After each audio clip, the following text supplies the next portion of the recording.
Hello everyone, I am Pastor Tamaka, Apostolic Believers of Christ International, is YouTube channel. The program like is share, subscribe, and post notification bell for update every day the new videos. Thank you so much. God bless us all. Magandang umaga po sa lahat sa ating mga viewers, listeners. Dito po sa ating YouTube channel sa Facebook. Maraming kapayapaan at tabag ng Diyos ay sumasa atin sa magitan ng ating Panginoon Jesucristo. Ito piling po sa Tumaka, Apostolic Believers of Christ International, mga kapatid sa oras na ito. Una sa lahat ay magpasalamat tayo sa Panginoon sa kanyang kabutihan na pinapinabayaan ng Diyos sa bawat araw.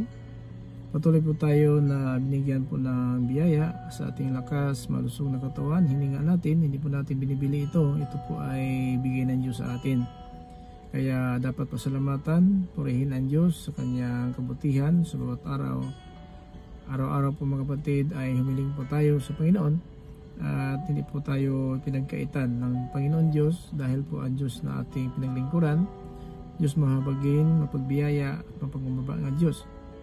Now, siya po Diyos na banayad sa pagalit, mga kapatid, at sa ating panahon ngayon tayo po ay tinuturuan sa tamang pamumuhay upang na hindi po tayo matulan sa araw ng paghuhukom ng parusa. Mga kapatid, sa araw-araw ito po ginawa po natin itong mga video. So kalimutan natin mga kapatid, mag-like and share na po tayo or subscribe. Then post notification bell for update every day the new videos or live streaming to sharing the word of God sa ating Facebook account. So huwag natin ipagdamot, i-like and share natin. Kasi pag ipagdamot natin sa tanan ng Diyos, papagdamutan din tayo ng Diyos, no? Hindi po tayo bigyan din ng pagpapala. Kaya itong mga salita ng Diyos na ating pinapangaral, ito ginawa po natin mga kapatid para po na marami tayong matutunan at mapaghandaan po natin mga kapatid mga panahon na tayo po ay harap. Mga kapatid, sa Panginoon, sa araw po ng paghuhukom ay nakahanda po ang paraiso at nakahanda naman ang impyerno. Na huwag tayo mawala ng pag-asa sapagkat ang Diyos na ating pinaglingkuran ay Diyos mahabagin at mapagbiyaya. Na mga kapatid, sa salita ng Diyos sa John in chapter 3 verse 19, na ang hatol sa atin itong mga salita na ating napakinggan at naparito ang liwanag sa salimutan, ngunit ang pinipili ng mga tao ang dilim. So dahil po na masama ang kanilang gawa. Napakinggan natin mga kapatid yung verse natin sa 3:19 dito po sa John. Natulan sila dahil dumating ang anak ng Diyos bilang ilaw dito sa mundo. Ngunit mas ginusto nilang manatili sa dilim kaysa sa lumapit sa Kanya na nagbibigay liwanag, dahil masama ang mga ginagawa nila. Mga kapatid, maliwanag po ang Biblia na hinatulan sila dahil na dumating ang anak ng Diyos bilang ilaw dito sa mundo. Ngunit mas gustuhin nilang manatili sa dilim kaysa lumapit sa Kanya na nagbibigay liwanag, dahil masama ang kanilang gawa. Now, ang salita ng Diyos, ito po ang liwanag, mga kapatid, sa atin. Ang salita ng Diyos, liwanag na ating mga paa at naging tanglaw na ating landas. Kaya, itong salita ng Diyos, mga kapatid, na ating pinapangaral, kung tanggapin natin at gawin natin, ating napakinggan, so maging liwanag po ito, mga kapatid, sa ating pamumuhay, sa bawat araw, upang makikita natin ang natin nadaanan, para maiwasan natin ang dapat iwasan. Kasi ang diablo gumagawa ng harang para po na matisod tayo at hindi po tayo magpatuloy sa ating gawain sa pagsunod ng kalooban ng Diyos. Now, ito mga kapatid ay sinabi po ng Biblia sa Psalms 119 verse 105. Ang salita niyo ay katulad ng ilaw na nagbibigay liwanag sa aking dadaanan. So ang salita mo ay katulad ng ilaw na nagbibigay ng liwanag sa aking daanan. Pero bakit pinipili ng tao ang dilim? Sapagkat masama ang kanilang gawa. So ibig sabihin, yung mga tao po na madilim ang pamumuhay ay sumasalungat po ng utos ng Diyos. Kasi yun po ang ibig sabihin mga kapatid, na kung talagang sumunod lang tayo sa kalooban ng Panginoon, sa salita ng Panginoon, ay magkaroon tayo ng liwanag na nagbibigay buhay. Yan po mga kapatid na sinabi na banal na aklat sa 8:12 dito po sa John. Pakinggan natin sa chapter 8 and verse 12 dito po sa John. Ito yung sinabi ng Panginoon. Muling nagsalita si Jesus sa mga tao, "Ako ang ilaw ng mundo. Ang sumusunod sa akin ay hindi na mamumuhay sa kadiliman, kundi magkakaroon ng ilaw na nagbibigay buhay." Amen. So muli nagsalita ating Panginoon Kristo mga kapatid sa kanyang mga tagasunod sa mga apostol. Ito talaga ay sinabi niya, "Ako ang ilaw ng mundo. Ang susunod sa akin ay hindi namumuhay sa kadiliman, kundi magkakaroon siya ng ilaw na nagbibigay buhay." So ito pong kapatid ang salita ng Diyos na bigyan ng mga kapatid po natin, bigyan sa atin ng buhay na walang hanggan. Dahil po sundin natin ang salita ng Diyos, ay sigurado makapasok tayo kapatid sa kanyang langit, sapagkat hindi po ang tumatawag lang ay makapasok, no? Yung tumutupad lang, 7:21 sa Mateo, yan ito po ang sinabi naman ng Kristo habang kasama po ng mga apostol. Marami ang tumatawag sa akin ng Panginoon, pero hindi ito nangangahulugan na makakapasok sila sa kaharian ng langit. Ang mga tao lang na sumusunod sa kalooban ng aking Amang nasa langit ang mapapabilang sa kanyang kaharian. Amen. So yan mga kapatid, now sa bawat araw, ito talagang nais ng Panginoon na maparating sa atin ang kanyang salita, dahil po alam ng Diyos na sa ating pamuhay ngayon ay marami pa tayong pagkukulang. Ang kiniman natin tayo pastor, pare, tagapagturo, Christian, manampalataya, subalit mga kapatid, hindi pa rin natin naging ganap ating pamuhay sa mata ng Diyos, dahil hindi po lahat ng salita ng Diyos na ating napakinggan ay ginagawa po natin.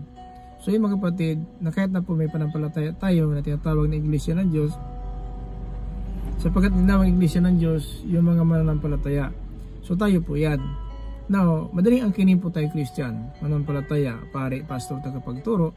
Subalit mga kapatid, hindi po sa bansag natin ang basihan na sigurado ang tangligtasan natin, dahil po na sa ating panahon ngayon, kahit na po kung sabihin ng Christian po tayo, may panampalataya tayo, pero ating mga ginagawa, minsan mga kapatid ay napalayo tayo sa kalooban ng Diyos.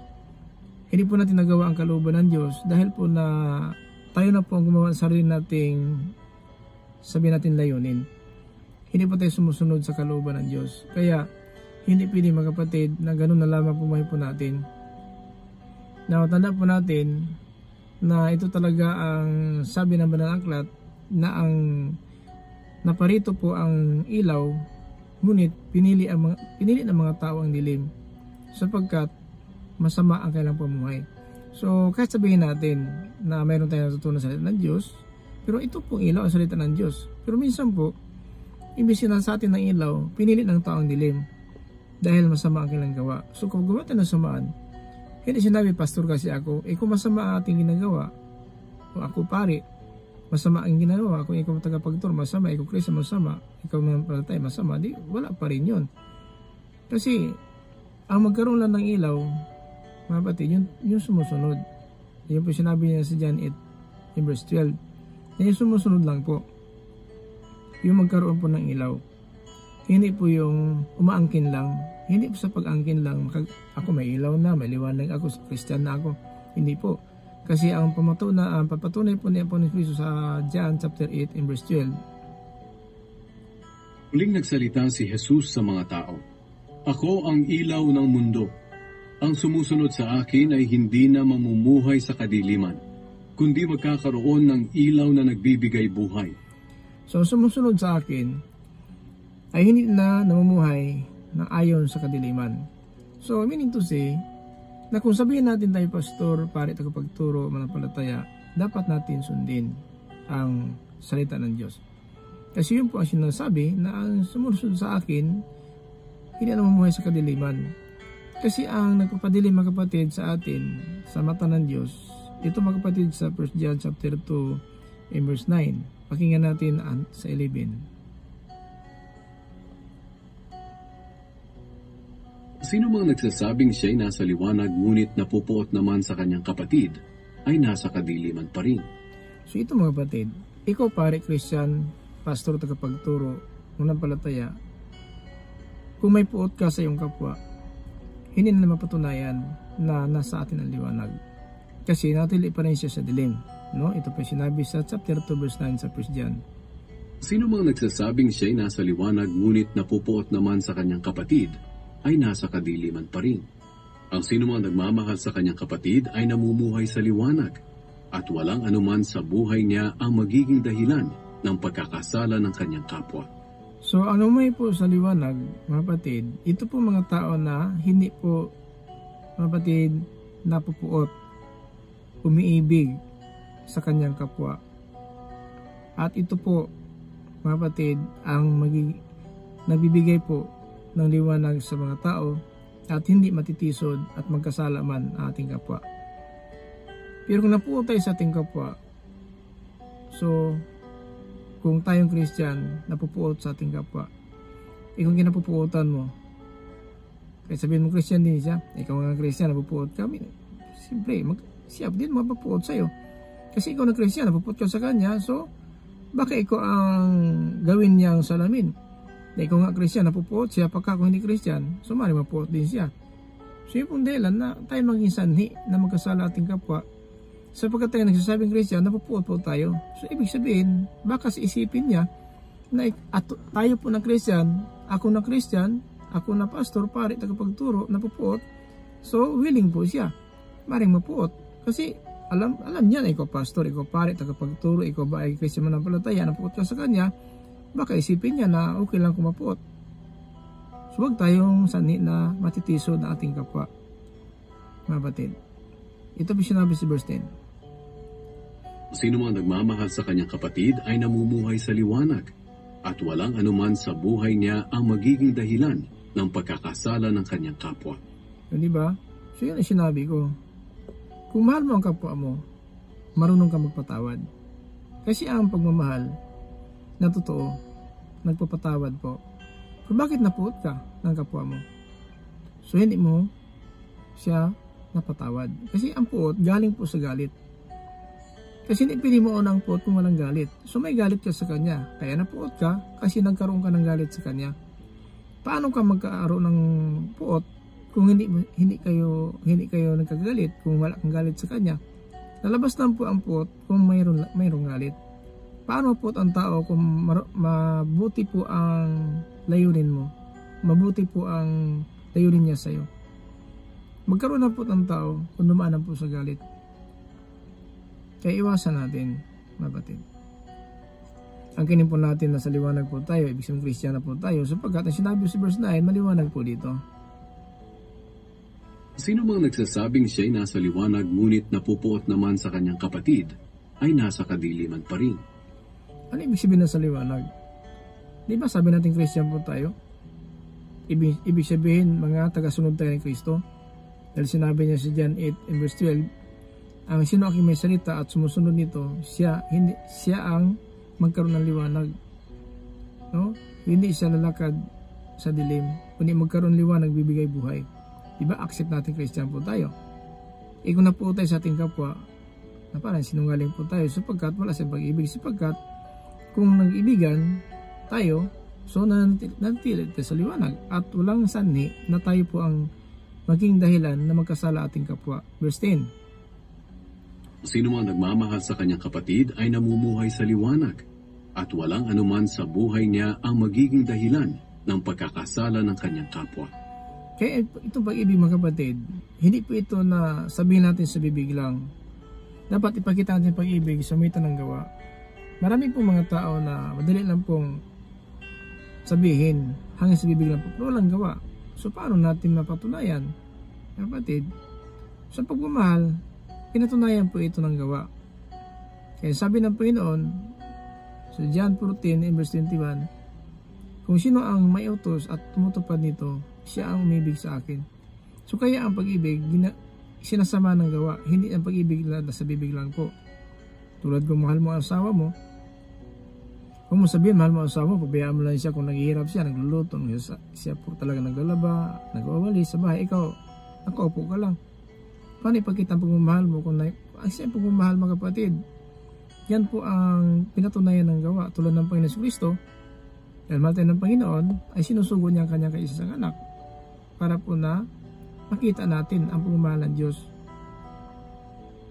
Yan pinakasulat sa 1 John chapter 4 in verse 13 up to 16, kapatid, up to 19 to 20. Yan pinakasulat sa 1 John chapter 4. Now, kapag nasa atin ang pag-ibig, namumuhay tayo sa liwanag. Nang sabi niya, magmahalan kayo ang isa't isa. Kung paano minahal ko kayo, magmahalan ang isa't isa. Isa John 13:34. Yan mga kapatid ang sinabi ng Biblia. Ako magbigay ng bagong utos sa inyo. Magmahalan kayo isa't isa. Kung paano minahal ko kayo, magmahalan kayo isa't isa. So kaya ang nagmamahal nanatili po sa liwanag. At hindi siya ang sanhi na magkasala ang kanyang kapwa. E ngayon, ikaw ang sanhi ng pagkasala ng kapwa mo. So, sino ang parusahan? Yung nagkasala o yung sanhi ng pagkakasala? So, sabi ng Panginoon, kung may isang tao na maging dahilan na matitisod ang maliit na nampalataya sa akin, lagyan ng bato ang kanyang ulo at itapon sa dagat.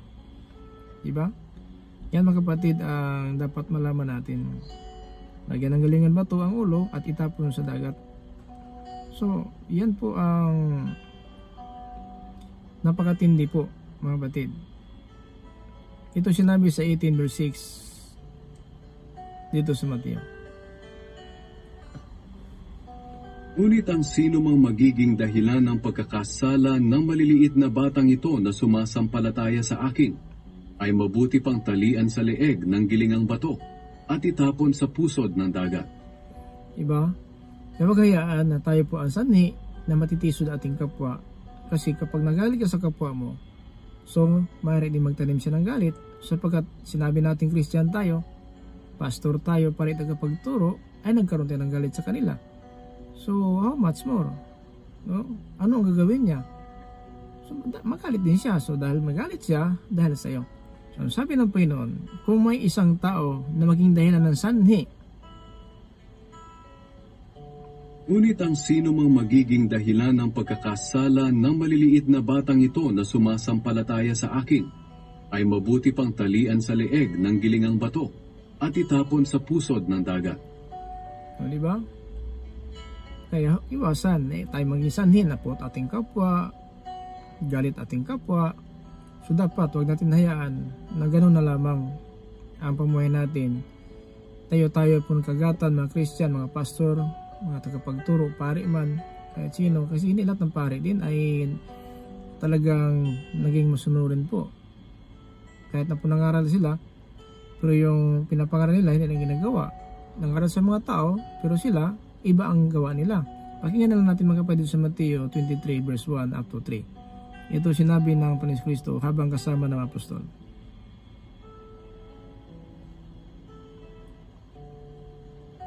Katapos, nagsalita si Jesus sa mga tao at sa mga tagasunod niya.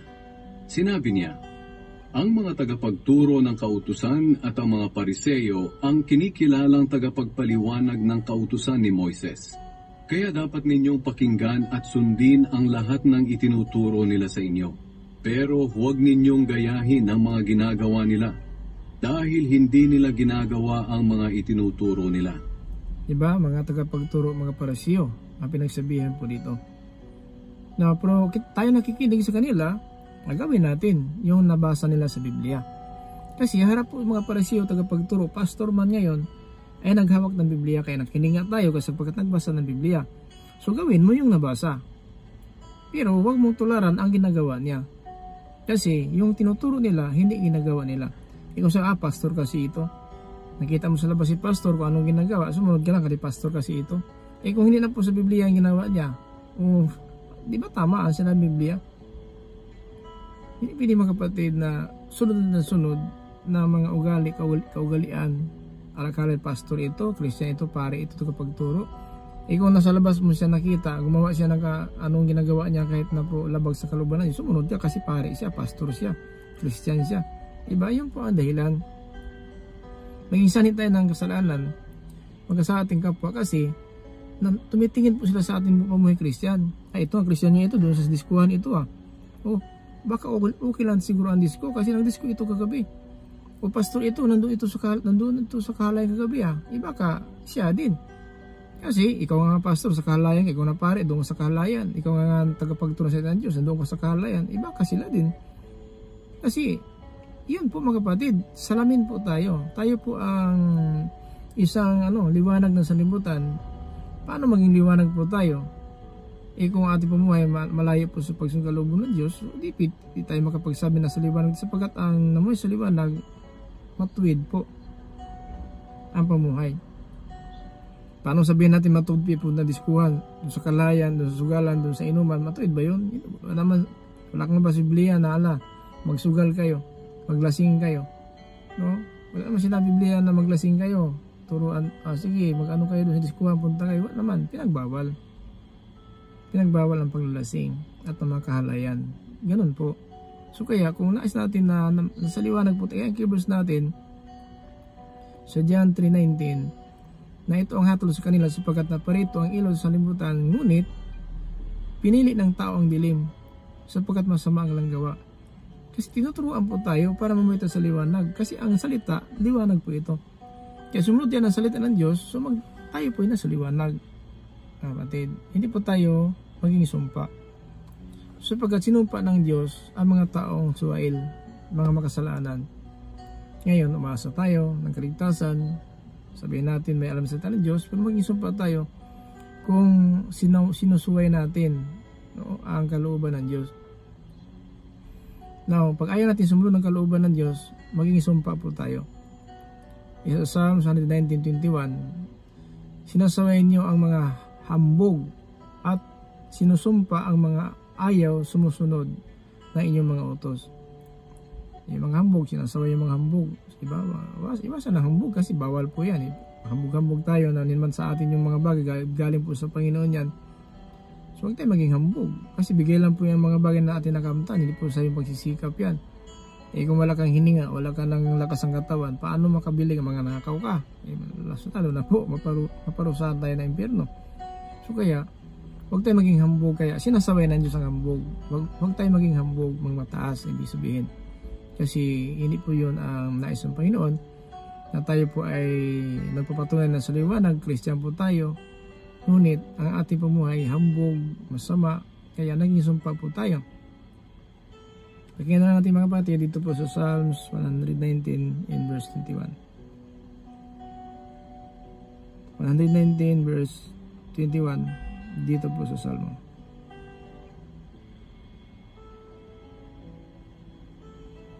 Sinasaway niyo ang mga hambog at isinusumpa ang mga ayaw sumunod sa inyong mga utos. Isinusumpa ang mga ayaw sumunod ng kanyang mga utos. No? Kaya hindi maliligtas ang masama. 119, 155 dito po sa Psalms. Pakinggan natin. Hindi maliligtas ang masama. Hindi maliligtas ang masasama dahil hindi nila ipinamumuhay ang inyong mga tuntunin. Kaya, kung umasa tayo ng kaligtasan, kung masama buhay natin, hindi tayo maliligtas. Kasi ganun lang po yan. Tama sinabi sa Matthew chapter 7:21 na hindi lahat tumatawag sa akin, Panginoon, Panginoon, ay makapasok sa kanilang langit. Kundi yung tumutupad lang ng kalooban ng aking Ama na sa langit. Kaya hindi basihan, pare kasi ako, pastor kasi ako, nanampalataya ako, Christian ako, at sa tagapagturo ako. Ang sabi sa Pablo sa Romans chapter 2:21, nangaral ka sa iba, ikaw mangangaral, tagapagturo, nangaral ka sa iba, pero hindi mo pinangaral ang sarili mo. No? Ito yung sinabi, mga kapatid. Tuturuan ninyo ang iba, pero bakit hindi ninyo maturuan ang inyong sarili? Yan mga kapatid sinabi natin huwag magnanakaw, bakit nangnakaw po tayo? Nangangaral kayong huwag magnakaw, pero kayo mismo'y nagnanakaw. Di ba? Sinabi na huwag magnanakaw, pero mismo tayo nananakaw. Kaya hindi pwede, nangaral lang po tayo. Kaya ito mga ngaral, tagapagturo, dapat sundin natin. Ang turo natin sa iba, kasi alam ng Diyos na ang mga tagapagturo ng kautusan, mga parasiyo, nagtuturo nga sila, pero hindi nila sinusunod ang kanilang mga aral. So ganun po. Kaya hindi ba siya pastor, ito pare, ito pagturo, may panampalataya ito. Huwag tayong gagaya. Pero yung nakasulat sa Biblia, yun sundin natin. Kung ano ang kalooban ng Diyos, sinabi ng Panginoon, huwag talaga. Pag ito yung gawin mo, ibigin niyo yung kaaway, so gawin mo yun. Kasi doon lang kayo sa huwag, walang ginagawa, wala pa rin. Kasi yun, utos yun na huwag kang papatay, huwag mga lunya. Ngayon, dumali ka na pamatay ng lunya, ligtas ka na. Kung napot ka ng kapwa mo, hindi ka diliman ka pa rin. So ganun po. Dapat, ang aral ng Diyos ang binigyan natin ng pansin. Paano tayo maging gana, paano tayo maging karapat-dapat sa Panginoon. Kaya may panampalataya po tayo.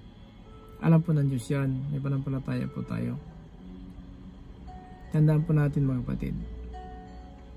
Hindi po tayo makasiguro ng kaligtasan kung ang ating pamuhay hanggang sa bansag lang tayo, Pastor Christian ng palataya para ito kapagturo, pero ang pamuhay natin, nandito pa rin ang puot sa ating kapwa, sa ating puso. Balikan natin na 1 John chapter 2 verse 11. Ito po sinabi sa verse 11. Ngunit ang sino mang napupuot sa kanyang kapatid ay nasa kadiliman. Lumalakad siya sa kadiliman at hindi niya alam ang kanyang patutunguhan dahil binulag siya ng kadilimang ito. Diba? Hindi pa makagarantiya ang ating bansag kung napupuot tayo sa ating kapwa. Natili pa tayo sa kadiliman at hindi natin alam ang ating inalakaran kung saan ang destinasyon. Kasi ang dilim nagpapabulag na ating mga mata. Dahil sa puot nating kapwa, sa ating paghatol sa ating kapwa, galit natin sa ating kapwa. Yan ang sanhi. Hindi tayo makapunta sa liwanag na tinalasahan.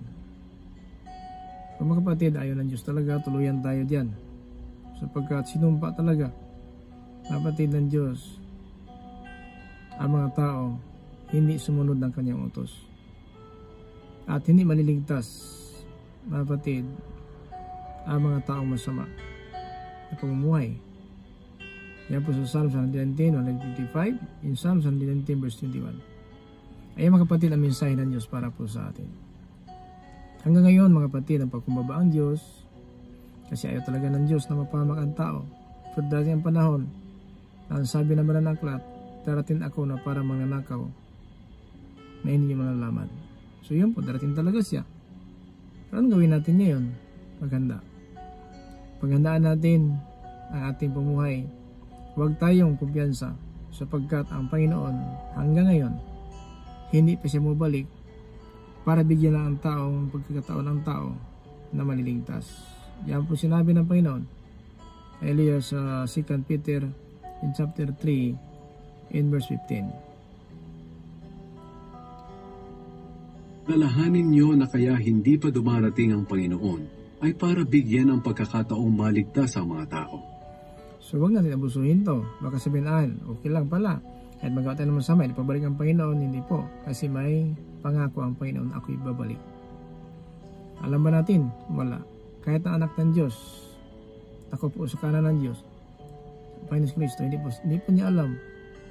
Kahit tayo ngayon, na tinatawag mga anak ng Diyos, hindi natin alam din kung kailan babalik ang Panginoon. Pero babalik talaga siya para manganakaw ng gabi.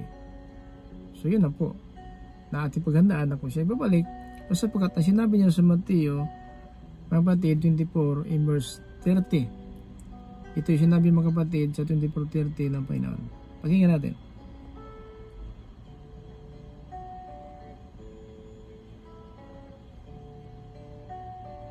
Katapos, makikita sa langit ang tanda ng aking pagbabalik, at maghihinagpis ang lahat ng tao sa mundo dahil dito, at makikita nila ako na anak ng tao na dumarating na mula sa ulap, na taglay ang kapangyarihan at kaluwalhatian. So, mangyari talaga ito. Pero, mayroon bang sabihin natin araw buwan, taon? Wala po. Pakinggan natin si 36 ha. Ito po sinabi ng Panginoon sa verse 36 sa chapter 24 sa Mateo. Kung sa araw o oras ng aking pagbabalik, walang nakakaalam nito, kahit ang mga anghel sa langit o ako mismo na anak ng Diyos. Ang Ama lang ang nakakaalam nito. Diba? Wala nakakaalam. So ang gawin natin, maganda lang po tayo. Kasi para magnanakaw ng gabi, mga kapatid, darating ang Panginoon parang magnanakaw. No? Na hindi natin alam ng oras, buwan, at taon, at ang pizza. Hindi natin alam, mga kapatid. Kaya ingat tayo kasi yan po ang sinabi ng Banal na Aklat dito po sa 1 Thessalonians chapter 5 verse 2. Dahil alam na ninyo na ang pagbabalik ng Panginoon ay katulad ng pagdating ng isang magnanakaw sa gabi. Tama. Dahil ganyan, kasi ang magnanakaw, habang hinatutulog pa ang tagbaha, itong sambahayan, hindi po siya atraka. Pero pag natutulog na, atraka ng pamangnanakaw at alisin na po ang ano sa iyo. So mga kapatid, tandaan po natin, habang may buhay pa tayo, may pag-asa. Hindi pa huli ang lahat. Alam po ng Diyos sa ating kapanahonan ngayon na talagang hindi pa tayo sakdal, ganap ang ating pumuhay sa kanyang paningin. Kaya sa Panginoon talaga matuto po tayo. Matuto tayo sa bawat araw ng kanyang salita. Ngayon mga kapatid, dahil ganyan po ang salita ng Diyos na para magnanakaw ng gabi, ang sabi naman ng aklat sa 1 Thessalonians chapter 5 verse 2. Dahil alam na ninyo na ang pagbabalik ng Panginoon ay katulad ng pagdating ng isang magnanakaw sa gabi. Now, habang parating ang Panginoon, ang akala ng mga tao ganito. Verse 3. Nangyayari ito habang inaakala ng mga tao na mapayapa at ligtas ang kalagayan nila. Biglang darating ang kapahamakan nila, katulad ng pagsumpong ng sakit na nararamdaman ng babaeng manganganak na, at hindi sila makakaligtas. Paano makaligtas ka? Hindi mo alam. No, 'di ba? Yung lindol, bagyo. Mga kapatid, alam mo saan tatama ang hangin, pero nagkaroon ng kaswalti. Yung lindol, hindi mo alam saan tatama, nagkaroon ng kaswalti. So, mayroon mga kapatid, mga tao, na inakala nila, mga kapatid, na sila po ay nagumayabang na, minsan talaga ay na pinaghandaan ka mga panahon na ang Panginoon paparito. Pero alam natin, sabi na Apostol Pablo, para magnanakaw ng gabi. At ang mga tao mangyari habang inaakala ng mga tao mapayapa at ligtas ang kalagayan nila, biglang darating ang kapahamakan nila katulad ng pagsumpong ng sakit na nagdaramdam na babaeng manganak na at hindi sila makakaligtas. Mga kapatid, sa ating panahon ngayon, minsan po ang ating kalagayan ang nasa isipan natin, paano tayo mayaman, maunlad, paano tayo maging masaya, paano siguro walang suliranin. Yan mga kapatid, minsan po nakapokus sa isipan ng tao. Hindi lahat. Hindi lahat. Kasi dinaanan po natin yan. No? Dati ganun din tayo. Sana may bahay, may sasakyan, may lupa, may negosyo, o may pira. Sino man masama yun. Pero kailangan, hindi lang tayo nakapokus dyan sa mga bagay na may katapusan. Kaya sinabi po ng Panginoon sa John chapter 6 in verse 27, huwag pagsikapan ang mga bagay na ito'y mabulok lamang. Pagsikapan ang mga bagay na maghatid sa atin doon sa buhay na walang hanggang. So kung nakapokus tayo sa mga bagay na may katapusan, tapos din tayo. Pero kung marunong tayo mamuhay sa libutan na ito, sa pumuhay po na physical at spiritual, so lamang tayo. Kaya nakapokus sa mga physical kung material, wala po tayo sa spiritual. So sasama tayo sa libutan na mawala po ito ng langit at lupa, sumita ng apoy. Kasi Biblia nagpapatunay, pati ang masama, isama ng Panginoon sa kanyang paghatol. Itong pagtupok na apoy ng sanlibutan, pati mga tao po. So mga kapatid, sa ating panahon ngayon, Kumusta man ang ating pamumuhay? Ano ba talaga ang nais natin? Talagang komportable na ba tayo na ito na, tama na ito, may reliyon ako, may alam mo salita ng Diyos, tama na ba? May pira ako, may ubaya ako, may negosyo. Pero mga kapatid, ang tanong, talagang sigurado ba tayo? Sigurado na ba tayo talaga makapasok tayo sa kanang langit? Dahil may reliyon tayo, may alam sa ng Diyos. Kasi ang tumutupad lang na ang tanong, kung binigyan tayo ng bahay, lupa, sasakyan, negosyo at etc., marami pa ang bigay ng Diyos sa ating pagpapala, natupad ba natin ang salita ng Diyos? Kung natupad, to God be glory. Pagpapalain tayo ng Panginoon. Sa Biblia, mapalad ang nagbabasa ng aklat propesya, nakikinig at gumagawa. Yan mga kapatid ang pagpapala na papunta tayo sa buhay na malanggang. Mapalad ang bumabasa at ang mga nakikinig sa sulat na ito kung tinutupad nila ang nakasulat dito, sapagkat ang mga sinasabi rito ay malapit ng mangyari. Yan po sinabi sa Apostol Juan sa Pahayag chapter 1 verse 3. Now, kung nais natin pagpapala talaga na walang hanggang, ito pagkamit ng walang hanggang, sundin natin ating napakinggan. Sundin natin. Baka po, nakinig lang po tayo, baka nabibingit na yung iba, papalit-ulit niya pastor, papalit-ulit niya salita. Pinulit-ulit ng Panginoon niya kasi binabaliwala kasi natin. Huwag mong gawing rason, palit-ulit niya pastor pakinggan. Kung napakinggan mo na nga, pero binabaliwala mo lang. Ngayon ang Diyos na abutan tayo ng kamatayan, yung salita natin na pakinggan, ang ihatol sa atin. Pakinggan natin sa John. Sabi ni Panginoon Kristo, isa John in chapter 12 verse 48. Ito sinabi ng Panginoon Kristo habang kasama ng apostol. Sa verse 48 dito sa John chapter 12. Pakinggan natin mga kapatid ang sinabi ni Panginoon Kristo. Ay ibang hahatol sa ayaw tumanggap sa akin at sa aking mga aral. Ang mga salitang ipinangaral ko ang hahatol sa kanila sa huling araw. Diba? Itong salita natin na pakinggan, ito ang hahatol sa atin. Dahil sa araw ng paghatol, marikong din ito sa isipan mo. Sayang ang panahon na bigyan ng Diyos sa atin. Nakinig na nga tayo. Kasi sasakyan na nga tayo. Sa sasakyan, maritis pa rin ng iba. No, di ba? Kahit na po sa angkay makaano, sa bus, ganoon pa rin, hinabot yan ang salita ng Diyos. Sa sasakyan, kahit saan tayo. Kung sakay ng train, may salita ng Diyos. Kung ano ka ng airplane, may salita ng Diyos. Kahit saan ka, hinahabol ka ng Diyos. Pero binabaliwala lang kasi. No? Pero itong hatol natin, tandaan po natin, ito po ang hatol natin sa huling araw. Ang salita na binabaliwala, mas pinalagaan pang maritis-maritis kaysa pakinig na salita ng Diyos para sana ganapin, mga kapatid. Ay ibang hahatol sa ayaw tumanggap sa akin at sa aking mga aral. Ang mga salitang ipinangaral ko ang hahatol sa kanila sa huling araw. So, di ba? So, sana na itong ating napakinggan ngayon, ito ang hatol natin sa huling araw. Pero kung gawin natin, pagpapalain tayo. Di ba? Pinagpala ang nagbabasa sa hula ng propesya sa aklat na ito, nakikinig at gumagawa, sapagkat malapit ang matupad ang nakasulat dito. Sinabi ng Panginoon, ako'y babalik. Di ba? Sinabi niya, ako'y babalik at kukunin ko kayo. Sa John, in chapter 14, verse 2 up to 3.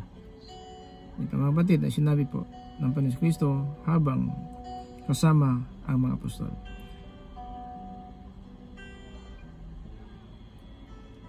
Sa tahanan ng aking ama ay maraming silid. Pupunta ako roon para ipaghanda kayo ng lugar. Hindi ko ito sasabihin kung hindi ito totoo.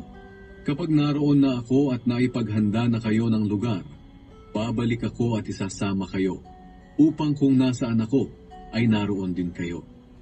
Di ba? Nangako po siyang babalik. Pero pinabaliwala ito ng sanlibutan. Kasi nakapokus tayo ang isipan natin sa sanlibutan. Diba? Kahit na ang salita ng Diyos napakinggan po natin, parang walang napakinggan. Mas mahalaga pa magmaritis-maritis, mahalaga pa yung sa kabila, kaliwat kanan, kaysa salita ng Diyos na napakinggan.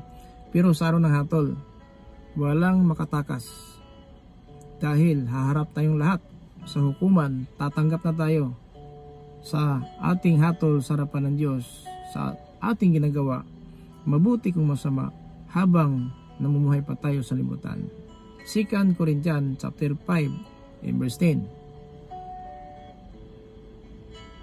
Sapagkat haharap tayong lahat kay Kristo para hatulan, tatanggapin ng bawat isa ang nararapat na kabayaran sa kanyang mga ginawa, mabuti man o masama, nang nabubuhay pa siya sa mundong ito. Ngayon, ang Diyos nagbigay sa atin ng pagkataon. Sa sasakyan ka, may salita ng Diyos. Doon ka sa train, may salita ng Diyos. Maglakad ka sa daan, may salita ng Diyos. Pumunta ka sa palengke, may salita ng Diyos. Saan ka? Immigration? Nandoon sa salita ng Diyos, nakabang ang sobre. Punta ka sa NSO, may salita ng Diyos doon. Kahit saan ka, tinawag ka ng Diyos. Kahit sa sasakyan ka, nagsalita ang Diyos. Pero ang mga tao, anong ginagawa? Minsan, iba po ang topic.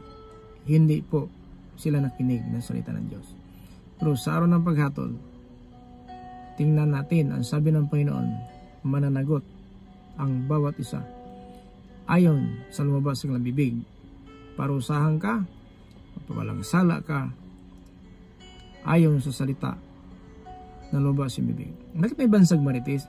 Biblical ba ito, Pastor? Pakinggan natin sa 1 Timothy chapter 5 and verse 13. Ito po ay sinabi ni Apostol Pablo kay Timoteo. Chapter 5 verse 13. Dito po, kapatid, sa 1 Timothy.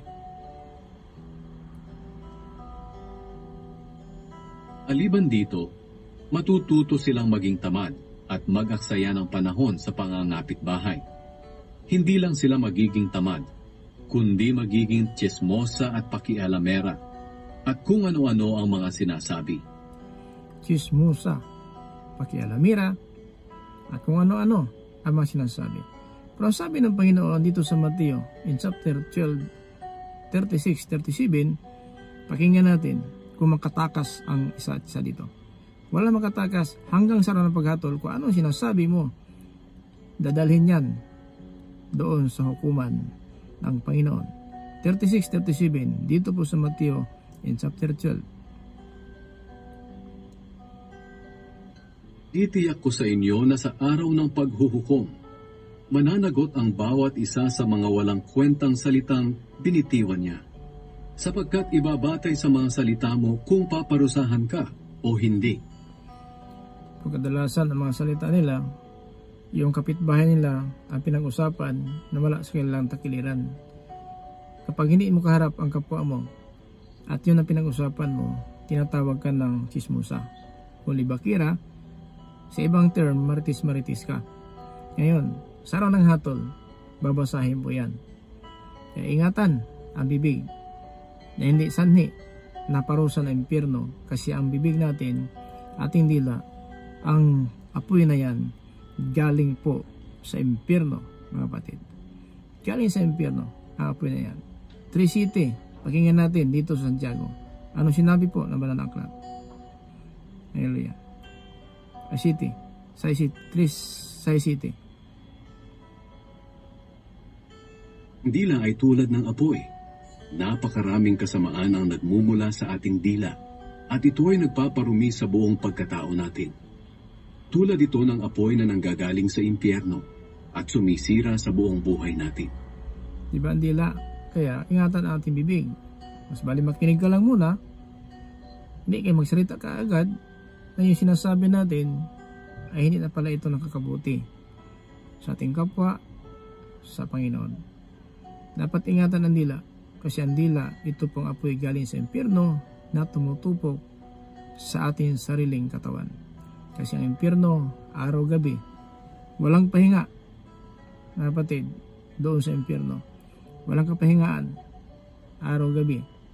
Ang sinabi po sa Pahayag chapter 20 verse 10, na ang diablo itapon doon, ay kung para ka sa impyerno, kung anong mangyari ng diablo, yan ang mangyari sa atin. Mga kapatid, araw-gabi, walang kapahingaan.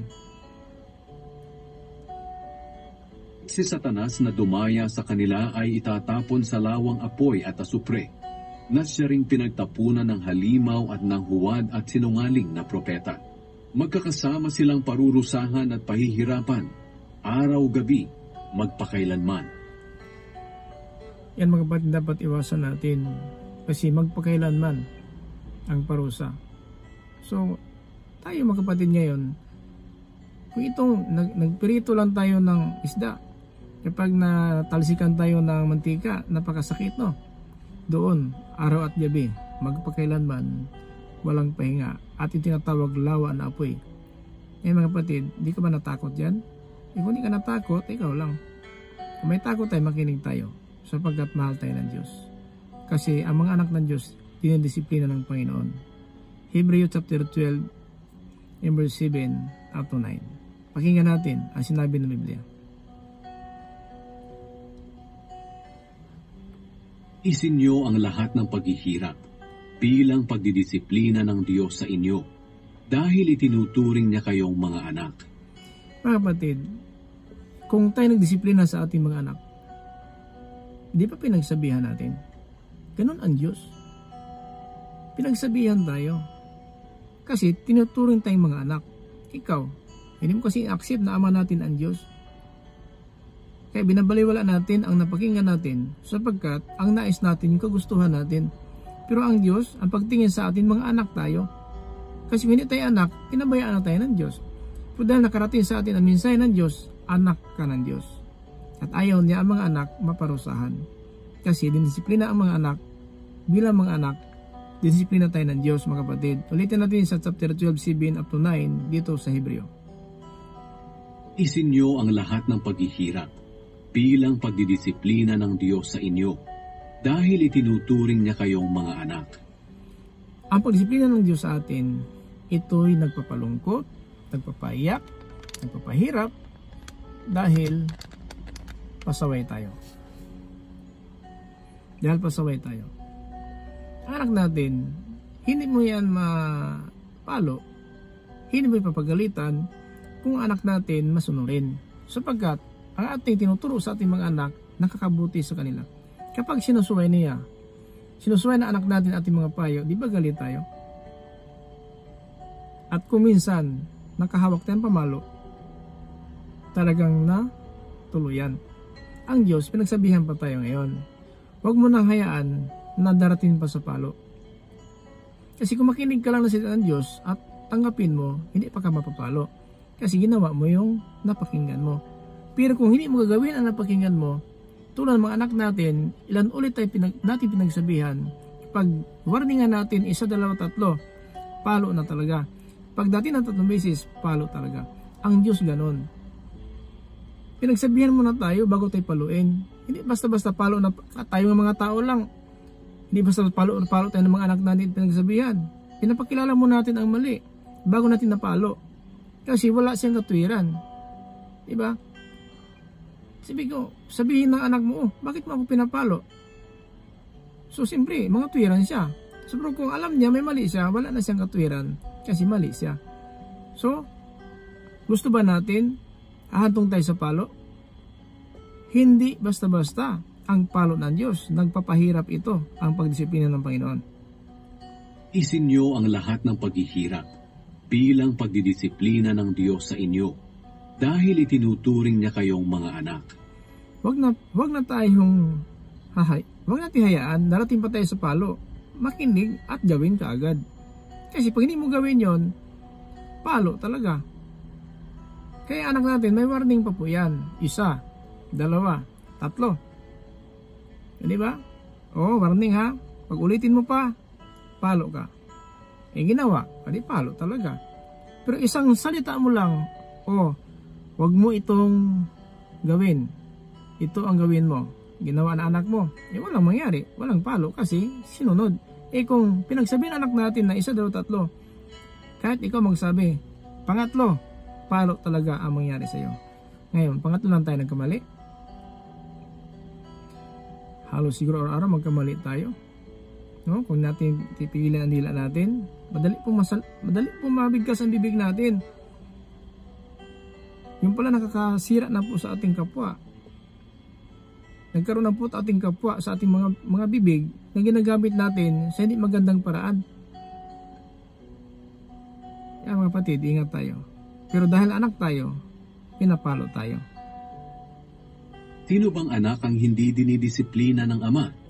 Kung hindi kayo dinidisiplina ng Diyos gaya ng pagdidisiplina niya sa lahat ng anak niya, hindi kayo mga tunay na anak, kundi mga anak sa labas.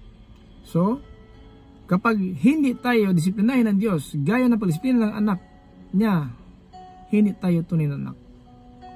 Eh saan tayo? Sa Diablo. Bakit? Pinabayaan kasi natin ang disiplina ng Diyos. Ilan ulit na ginawang rason? Pastor, paulit-ulit yan, pastor. Ganon ang rason. Paulit-ulit na, pastor. Ulitin pa ng Diyos yan kung ginawa natin. Yan na siguro. Pero dahil pasaway tayo, kaya anak na may warning. Ulitin mo pa ito.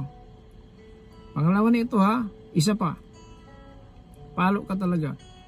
Eh ngayon, ginawa talaga. Pabayaan mo na yun. Kasi pinagsabihan mo na. Diba? Palo na talaga. Ganon ang kalagayan natin. Kung magpatuloy tayo na maging suwail, kapatid, sa paningin ng Diyos, talagang sigurado. Tandaan po natin, parusa po.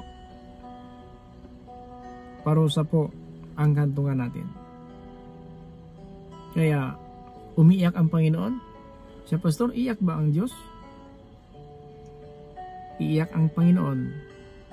Tandaan po natin na ito po, hindi natin ginawa ang salita ng Diyos. Umiyak ang Panginoon pala pag hindi natin gawin ang salita ng Diyos.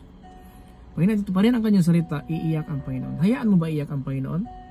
Na pinapaiyak mo ang Panginoon, iiyak ka rin doon sa impyerno. Pakinggan natin, kapatid, dito po sa Psalms, pakinggan natin sa Psalms in chapter 119, 136. Ito po sinabi po ng Biblia. 119 verse 136. Iyak ba ang Panginoon? Pakinggan natin. 136 sa 119 dito po sa Psalms. Akala siguro natin na patuloy tayo sa paggawa ng kasamaan, iiyak ang Panginoon. At dahil pinaiyak mo ang Panginoon, iiyak ka rin. Labis akong umiiyak dahil hindi sinusunod ng mga tao ang inyong kautusan. Kapag hindi mo sundin ang kautusan, umiiyak ang Panginoon.